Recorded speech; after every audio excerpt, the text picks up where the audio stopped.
হচ্ছে 30 দিন ব্যাপী যে একটা মুক্ত চাষ সেটার উপর আমরা কাজ করব বা আপনারা শেখার চেষ্টা করবেন কিছু আমরা বলার চেষ্টা করব কিছু। ত্রিপুরা জাইকা প্রজেক্টের পক্ষ থেকে বন দপ্তরের পক্ষ থেকে এই প্রথমবারের মতো রাজ্যে আমরা মুক্ত চাষের ব্যাপারে একটা ভাবনা চিন্তা করেছি। আমরা আমাদের জাইকা প্রজেক্টের মাধ্যমে বন দপ্তর বিভিন্ন রকম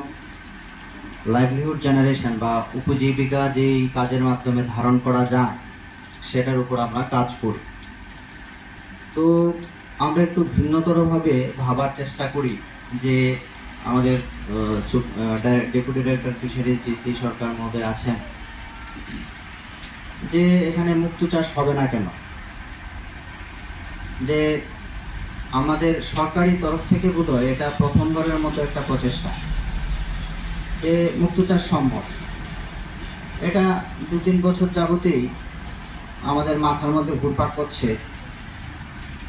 তৎপরবর্তী সময়ে যখন যে এটা সাফল্যমণ্ডিত হবে কি হবে না,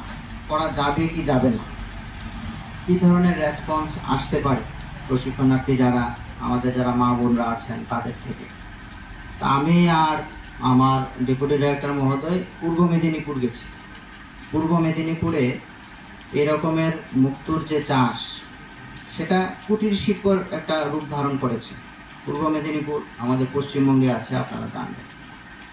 তো ওখানেও বিবিও স্পেশিয়াস যিনি এখানে আছেন আমাদের মধ্যে কর্ণধার, ওনাদের একটা উদ্যোগ আছে সেটা। তা আমরা গিয়ে দেখেছি যে না, মুক্ত চাষ সেখানেও করছে আপনাদের মতো যারা আছেন তারাই, এবং খুব উদ্যোগপূর্ণভাবে সেটা সেই কাজটা করছে না। মুক্ত চাষ ওরকম কিছু না যে রকেট বানাতে হবে। মুক্ত চাষ এমন একটা ব্যাপার যে আপনি যদি সামান্যতম বুঝেন তাহলে আপনি নিজেই সেটা ঘরে বসেই করতে পারবেন। এটার জন্য আমরা কখনোই বলবো না যে আপনি কোদাল দিয়ে মাটি কাটুন, কোনো দরকার নেই, অত পরিশ্রমের কোনো দরকারই নেই। আপনি একবার পরিশ্রম করুন আর শুধু সেটাকে রক্ষা করুন। যেটা টেকনিক্যাল সেশন আসবে সেখানে আপনাদেরকে বলা হবে কীভাবে কী করতে হবে। তো আমরা মেদিনীপুরে গিয়ে দেখলাম যে সেখানে রীতিমতো একটা সাংঘাতিক রকমের প্রচেষ্টা সরকারি উদ্যোগও চলছে, আর প্রাইভেট উদ্যোগও আশেপাশে যে জলাশয়গুলো আছে সেখানে চলছে। এখন আমরা যদি মুক্ত চাষ করি তারপরে সেটার বাজারজাতকরণ সেই প্রশ্নগুলো আসবে, ত্রিপুরার মধ্যে এটা হবে কিনা। মেদিনীপুরে আমরা দেখেছি যেখানে সেখানকার যারা প্রডিউসার মানে উৎপাদনকারী বা যে সমস্ত এজেন্সিগুলো আছে বা সরকারি উদ্যোগে যারা আছেন তাদের সঙ্গে কথা বলে দেখলাম যে তারা বাজারজাত করেন, সেটা করে দীঘাতে অনেক ট্যুরিস্ট যায়, তো ট্যুরিস্টদেরকে সেগুলো বিক্রি করা যায়। আপনি ছোট মানে পাইকারি মূল্য যদি সেটা 90 টাকা 100 টাকা হয়, সেটা আপনি গিয়ে দেখবেন যে বাজারে গিয়ে রিটেল প্রাইস সেটা অনেক বেড়ে গেছে, 500 টাকা 600 টাকা 1000 টাকা। আপনি আমাদের যে জুয়েলারিগুলো বা শ্যামসুন্দর জুয়েলারি বা ওরকম জুয়েলারিগুলোতে যান, আপনি দেখবেন আপনি ছোট একটা মুক্ত সাইজে মুক্ত কিনতে যাবেন 800 টাকা 600 টাকা, কোয়ালিটি ওয়াইজ ভেরি করে। তো আমরা যেটা মুক্ত চাষ করব সেটা হচ্ছে আর্টিফিশিয়ালি ক্রিয়েটেড, মানে কৃত্রিম উপায়ে সৃষ্টিকারী একটা মুক্ত। डायरेक्टर सेकंड का डिस्क्रिप्शन डायरेक्टर माखासे रकेट सानदानाय हाया एकदम टैलेंटेड इंटेलिजेंट नाय जहाज सानदानाय हुया नहो तंतते सामो खलायथिथों ओ सामो खलायमानो नहो जिकुन च वाटर टैंक खलायमानो पुखिरि एकानि देरकानि तमा नाया हेदोना सो सेल पातले गा जेबेन थ्री खुनि भाई एन चार फतो बेलाय लाकी खूब भाग्य भरा स्टेट गवर्नमेंट तेसिनि forest department rural is actually range नि आन्दाराव ओ ताबुक जे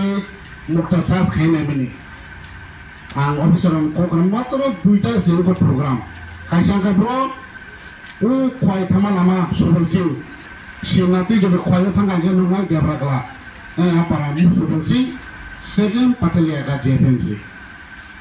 ये बेलेखिन बाइक कहां ओ 30 दिन सालसाफोर गेप गैयामोन विदाउट एनी गेप टाइम लस खालायामोन सिरियाव फैजा मास्टार कलकाता की फैजा दिखे Halda biang tongnya Kolkata songpar tongka bonor pernah bekerja so bekerja serendi samung sukses naik ini 30 din last tong mai zero mai যেকোনো সামনে bekerja serendi di lah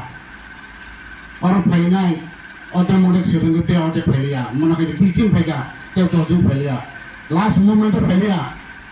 tang mai customer tahu mai ti tanggalnya kira সামগ্রী তো মোটামুটি complete 20 দিন ব্যাপার next দিনে রানা নিছি so কিসের মনোযোগ নিয়ে কিসের সাত থারে অফিসের কোনো খানা দিন সেরম দি নরমে লাইফ ভবিষ্যৎ বেলে কিন্তু কাহা মুক্তা কেজি বুঝতে রানসা বিভাগ সাত কাছাকাছি আমার হাইনি মুক্তা কথা সো আমার হচ্ছে লেকচার কল করে থাকা অনেক দিলে 5 বছর ধরে কৃষি সচিব কাজ করি আজকে আমি সদ্য নবনির্বাচিত চেয়ারপারসন হচ্ছি এর আগে কিন্তু আমি একজন এসএসজির দিদি প্রথমে আর ওইটার দ্বারাই আমি স্বনির্ভর হয়েছি 100% স্বনির্ভর হয়েছি আমি বার্মি কম্পোস্টের চাষ করি কৃষি সচিব হওয়ার পরে আমি সবকিছু করি তারপরে আমি মাশরুমের চাষ করি এখনই রং বন্ধ করে লাইছি কিন্তু অনেক দিদিরা আমি 200 দিদির উপরে আমি মাশরুম চাষ শিখাইছি তারপরে এইবার কিন্তু নারী দিবস উপলক্ষে আমি বিশ্রামগঞ্জের প্রোগ্রামে সিপাহীজলা ডিস্ট্রিক্টের হইয়া কিন্তু আমি নারী দিবসে নারী মর্যাদা প্রাইজ পাইছি তো ইন্ডিয়া মল্লিকের সবচেয়ে বড় প্রাইজ তো জামিয়া সিদ্দিক দিদি হইয়া কি না পাইছি তা আমি চাই সব দিদিরা ওই স্বনির্ভর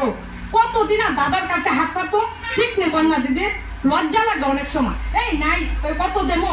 তুই কিছু করতে পারো না তোমরা খুব বইয়া বইয়া খাও কেলে বইয়া বইয়া খাইতাম আমরা হাত পাওয়া আছে এই পৃথিবীর যা সৃষ্টি হয়েছে অর্ধেক করছে নর অর্ধেক করছে নারী